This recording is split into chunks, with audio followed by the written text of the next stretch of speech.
Today is Thursday, September 20th, 2018. This is the Green Light. Thank you guys for tuning in today.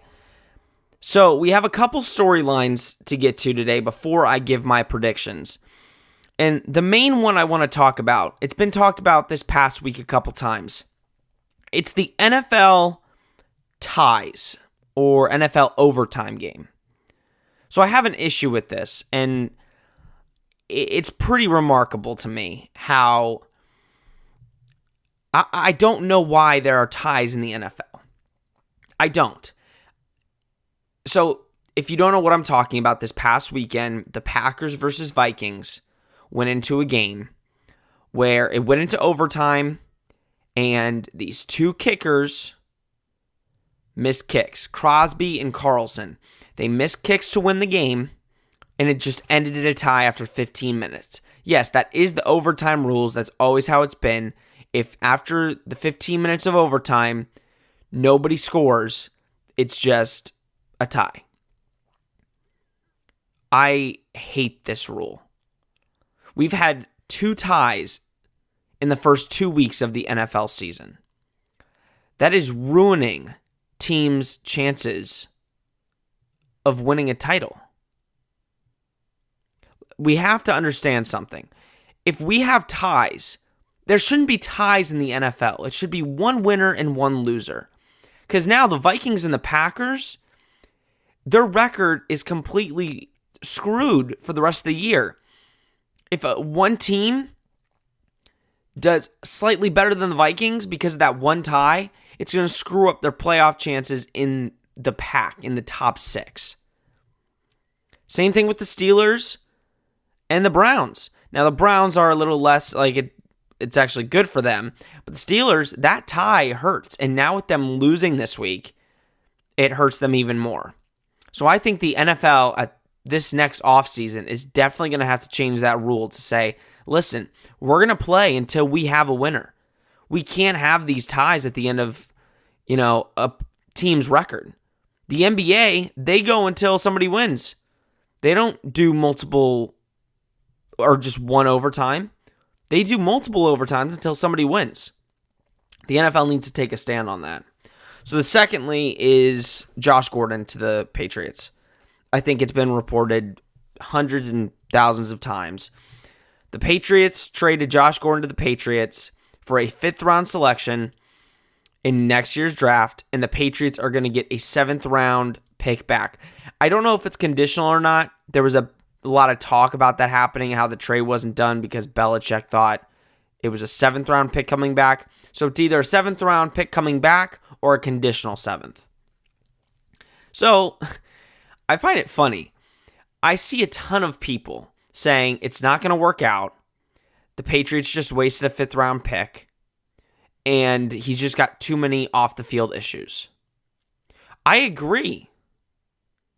But let me just say this. A 5th-round pick, is it really worth for Josh Gordon? Is that worth Josh Gordon? Yes, it is. Some 5th-round picks don't even make it in the league. You're taking a chance on a guy that has performed in this league, not consistently because he's had off-the-field issues, but he can perform in this league. He's got the athleticism. He's got the size. He's got the speed. This guy can be something for the Patriots. And for people that are saying, oh, it's too big of a risk, that's ridiculous. The Patriots, this is a low risk, high reward for the Patriots. Think about it. Say he completely bombs, he fails a drug test again, or he just is not performing. The Patriots just release him, and they lose a 5th-round pick. It's nothing that you're going to hang your head over like, dang, I wish we had that 5th-round pick. No. Josh Gordon, you have to think about it this way. Is there going to be a player better in the 5th round of the 2019 NFL draft than Josh Gordon? I say no. All right, so final topic before we get to the Week 3 picks. The Tampa Bay Buccaneers have really impressed me. Nobody saw it coming. When I went to their training camp, I didn't see it coming. They had a lot of good guys, like Jason Pierre-Paul. Their running backs looked really solid, and Peyton Barber and Ronald Jones, Gerald McCoy, Mike Evans. They had good guys. But the thing that I was questioning was it looked like the same team. Yes, I know they added Jason Pierre-Paul, but it still looked like the same exact team. I wasn't like, oh, they added a couple good pieces to make them beat two of the top teams in the league. But they did. I picked them to lose both weeks, and now they're 2-0. They just beat the Eagles, which, again, I'm more surprised about the week 1 versus the Saints. More surprised there. The Eagles, they looked really bad against the Falcons, and you saw how their offense was really bad against the Buccaneers. We'll see going into this week how the Eagles fare with Carson Wentz being back. But I've got to tell you, it's so amazing that Ryan Fitzpatrick is playing this way. Jameis Winston, mark my words, after this week, he will not be the starting quarterback for the Buccaneers. He will be the backup. Because the problem with Jameis is he's up and down. He has really good games, and he has really bad games. But he's had way more bad games than good games. And if Ryan Fitzpatrick can stay on this consistent streak, yes, they're going to lose some games. But if he can play good every game and not lose the game for the Buccaneers, I'll tell you, Ryan Fitzpatrick will start for the rest of the year, and Jameis will be the backup. And that might be the end of Jameis's NFL starting career. A good starting career. Not like he probably will start for another team, but I don't think the Buccaneers are going to put up with him much longer. So, all right. Those are my week 2 storylines going into week 3. Here are my picks. So far, I've been doing pretty decent. I'm 19-13 on the year. Last week, I had a little bit of an off week. I went 9-7. The couple of games that screwed me over were the Ravens. I really thought the Ravens were really good. But again, like we're saying, it's week 2. I can't tell. Nobody can tell right now who's a really good team and who's a really bad team. The Bengals look really good, and they destroy the Ravens. Another game, I thought the Redskins were better. The Colts didn't look great, but the Colts beat them I think 20-9. The Texans really surprised me. I thought the Texans would come out and be a lot better, not playing a top-tier team, but they came out and lost to the Titans. Those are just a couple. So I'm 19-13 on the year. I'm still above 500. Pretty solid. So I'm going to give you my week 3 picks. So tonight, Jets-Browns, 8:30 p.m. I've got the Browns. I think this is going to be their first win in 600-something days. I think the Browns have a good team, good defense. Offense needs work. Tyrod is not, how do I say it? Tyrod's not the best thrower. He's not accurate. He can run the ball. He's great for fantasy because he gets running yards and passing yards and all that good stuff. But when it comes to actually playing, now that you don't have Josh Gordon, you have to fill him in with Antonio Callaway, who had that long catch last week. But I think that offense is not as good as we thought it would be, but the defense is solid. So I got the Browns winning over the Jets. Saints versus Falcons. I've got the Falcons winning until I see the Saints produce offense like they did last year and their defense produce last year. I cannot pick them to win. The Falcons looked really good last week. They've got a really good roster. I think it won't be that hard to stop them on offense. I'm picking the Falcons. Packers versus Redskins. I'm picking the Packers. There's a possibility the Redskins can win the game. I think it will be somewhat close if the Redskins can score on offense. The Packers, Aaron Rodgers with a bad leg looked phenomenal last week. You could definitely tell he was hurt, but he still played exceptional. So we'll see how it goes. I'm picking the Packers, though. Now, this is my upset of the week. I have the Colts versus the Eagles. I am picking the Colts to win.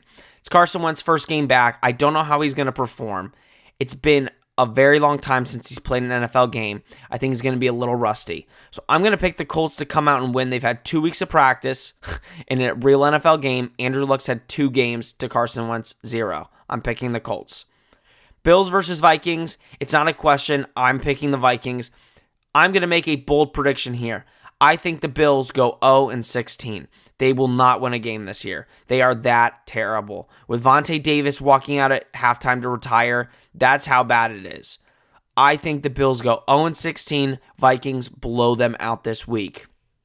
Raiders versus Dolphins. I think this is where the Dolphins finally lose one. I'm picking the Raiders. They have to win at some point. John Gruden has to teach these guys how to win, because right now, they're not looking like a winning football team. But I think it's going to be an easier matchup with the Dolphins. I think the Raiders win. Broncos versus Ravens. The Broncos look really solid, but they're not looking solid for the first 3 quarters. Case Keenum is not playing like a star. He's playing like a starting quarterback, a solid starting quarterback.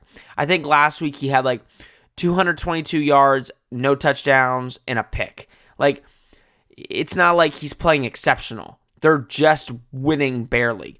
So I'm going to go Ravens here, but I need to see more out of the Broncos to start picking them. Bengals versus Panthers. I'm liking the Bengals. I really think their offense just has a lot more confidence. I think Giovanni Bernard is going to produce with Joe Mixon being out, and that defense just looks really solid. Like, that pass rush is gnarly. They're going to be an underdog team this year. I'm going to pick them over the Panthers. All right, Giants versus Texans. I'm going to go Texans. I think their team is just too good to go 0-3. The Giants, on the other hand, they have a lot of good players, but they don't know how to play with each other. It's kind of like the Pittsburgh Steelers a little bit. But I'm going to go Texans here. That one's a toss-up. I think it was like the Giants-Cowboys last game. It's a toss-up, but I'm going to go Texans. Titans versus Jags. It's not even a question. We're going to go Jags here. The Titans, even though they won last week, they look terrible. They don't look good at all. They definitely need, listen, Mike Vrabel has to get into his head coaching ability here. He's been a coordinator. I think he just needs a couple more games under his belt to get used to the game and get used to calling it, and they'll be fine. But I'm going to pick the Jags. All right, next game is the 49ers versus Chiefs. I like the 49ers, but the Chiefs are just too good. Right now, I believe they are the best team in football. I don't care what anybody says. That offense, the defense is not that great. Like, come on. The defense is not good at all. But that offense is killer. They put up points. So right now, I think they're the best team in football. I think they kill the 49ers. Next game is the Chargers versus Rams. I'm going to go Rams here. The Chargers without Joey Bosa just don't look good on the defense. Of course, last week they played the Bills, so they looked really good. But let's see them play another good team and see kind of where they are at in this NFL season without Joey Bosa. Cowboys versus Seahawks. I'm going to go Seahawks here. I think, it's weird. The Seahawks, they lost so many good pieces that they're rebuilding again. The Cowboys, they don't look good. Against the Giants, they just did not look good at all. I'm going to go Seahawks here, get the first one of the year. Bucs versus Cardinals. I'm not picking Bears versus Cardinals. My mistake. I'm going to pick the Bears here. I think the Bears look great on defense. Khalil Mack, like I said last week, has just blossomed that defense. They're going to be a good defense. That offense is scoring points. They need to score more points. They're not using the full potential of that offense, but their defense is keeping them in games. I'm picking the Bears over the Cardinals. Sunday Night Football, Pats versus Lions. Coach Matt Patricia used to be on the Patriots staff as a defensive coordinator. Will be playing the Pats for the first time. Everybody knows this. any Patriots coach that goes up against the Patriots when they're on a new team never fares well. I don't think Bill O'Brien has won one game since he's left the Patriots against us. I'm going to say the Pats win. It's not that much of a hard pick. The Lions have a good offense, though. So we'll see how the Pats defense fares after that horrible performance against the Jaguars. But I'm going to go Pats here. And then Monday Night Football, Steelers versus Buccaneers. I'm picking the Bucs. I think the Steelers go 0-2-1, and they are freaking out. The Bucs look good. I think the Steelers' defense is way worse than the Eagles' defense. And the Eagles' defense gave up how many points to the Bucs? Exactly. I'm going Bucs here. I'm going to stick by that pick. And if the Bucs go 3-0, it will be the funniest thing in the NFL. Jameis Winston couldn't get his team to that record if he tried, and you know it. And then we just got to wait for Le'Veon Bell to come back for the Steelers. All right, guys, those are my week 3 picks. I'm sticking to it. Next week, I will be back on Thursday. I will go down my week 4 predictions and give you what I thought on week 3. All right, guys, I hope I shed a light on your day, and I hope to shed a light on you in the future. Enjoy this week's games, guys.